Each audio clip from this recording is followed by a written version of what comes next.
রাস্তার ধারে গরম কাপড় বেচাকেনার এই দৃশ্য বলে দিচ্ছে শীত এসে গেছে। বিকেল গড়ালেই ভিড় জমে যায় দোকানগুলোতে, হাঁক ডাকে চলে বেচাকেনা।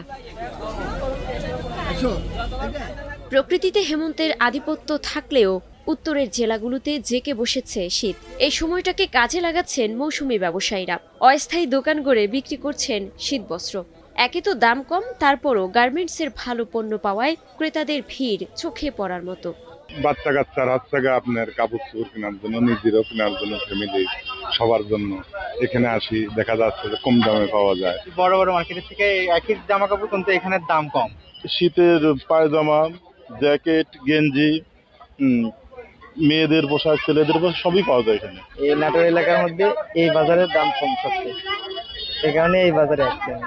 সন্ধ্যা নামলে বেড়ে যায় বেচাকেনা। ছোট থেকে বৃদ্ধ সব বয়সী মানুষের শীতবস্ত্র পাওয়া যায় এ দোকানগুলোতে।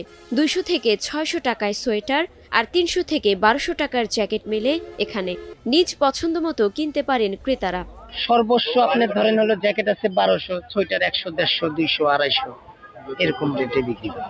আবার মার্কেট থেকে আপনার হচ্ছে অনেক দামও কম, যে কারণে মানুষ আমাদের কাছে একটু বেশি আসে। অল্প লাভে বেচতেছি আমরা। দোকানে গেলে এই 100 টাকার মালই কিন্তু বিক্রি হবে 300, 400, হয়তো 500।